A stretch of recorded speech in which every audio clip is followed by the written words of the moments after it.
So for this, I have a quote from The Phenomenon of Man by Teilhard de Chardin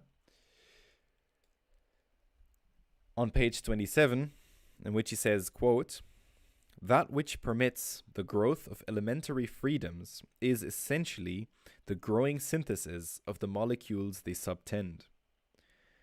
This synthesis would not take place if the globe as a whole did not enfold within a closed surface the layers of its substance." Right? So you have a certain kind of potential for unfolding of entropic states by the inherent degrees of freedom that matter has.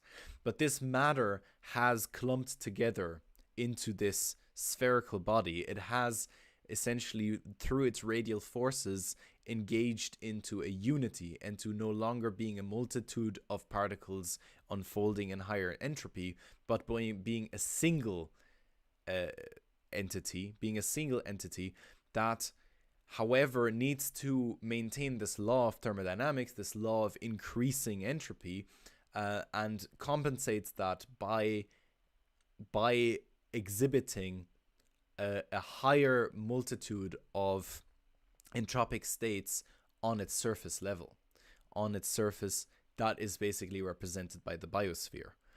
And this interplay between these complex degrees of freedoms, these complex entities on the surface level, is balanced off by this intense radial unity of the sphere of the planet as a whole. And so, essentially, what this is serving is as a precursor to what we'll be focusing on in the next lecture, and that will be the focus on the descent of man, on the rise of human consciousness, on human cultures, on humanity as a whole.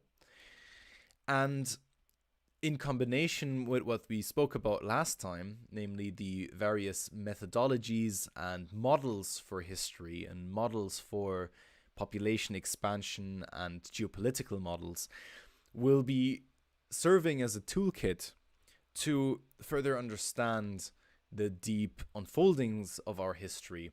And it also allows us to pierce beyond the veil of the superficial level of understanding that we tend to have nowadays, where history becomes a tool of political ideologies that strive to see and identify a kind of never-ending progress, never-ending societal or technological progress, which leads us to further and further freedom and democracy.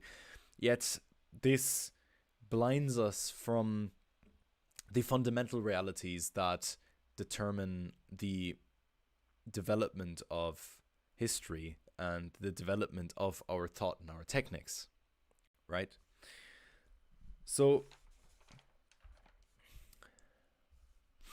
to get back at the cycles, the cyclical view in combination with the linear view of how time and history unfolds, we have this idea that there is something that distinguishes future from the past. There is an asymmetry, yet that asymmetry is determined by something physical, by a thermodynamic arrow of time, one where we go from less complexity to more complexity. And this term complexity tends to become so abstract that it's not really clear what is meant by it. And this is important to parallel with something that is intuitively understood by humans in order to really grasp what this means. Otherwise, we're just dealing with theories or papers or particular models that explain a certain thing but don't explain other things.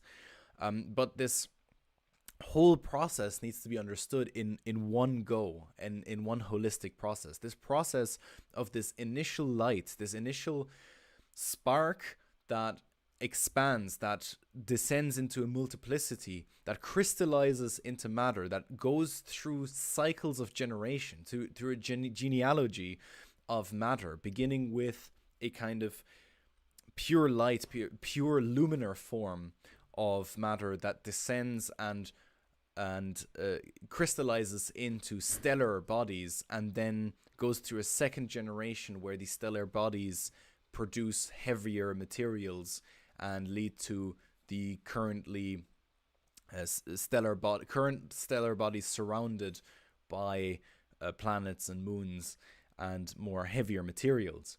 And this kind of continuous unfolding and enfolding of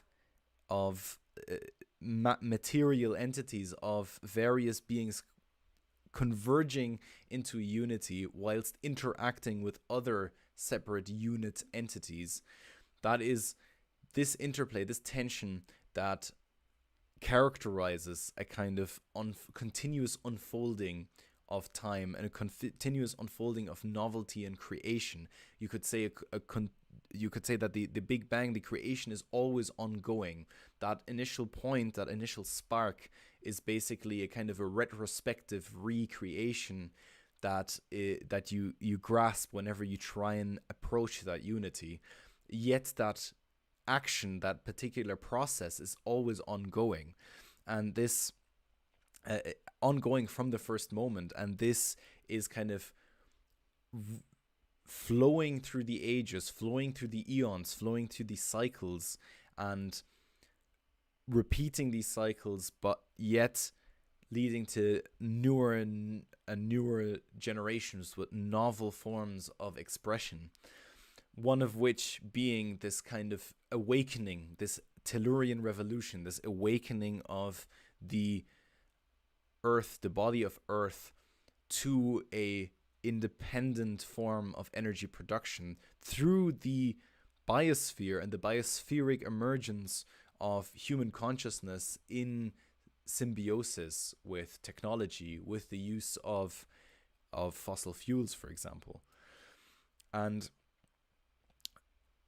in this we have this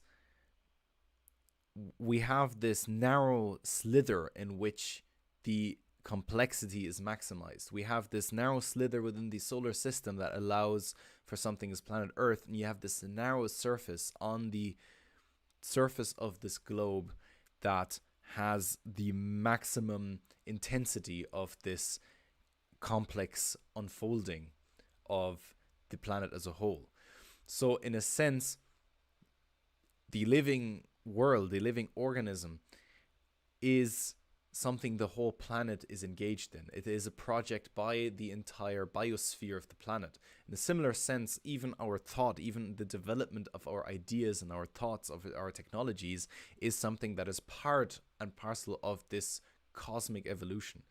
In the same way, this development, the complexification of the surface of planet Earth, is part of the cosmic evolution of material bodies in space, in the world, in the cosmos itself. And what this means then for man and the descent of man onto planet Earth and the rise of human civilizations is something we'll be discussing in the next episode. I'll be looking forward to discussing this, and I will see you next time. Thank you very much.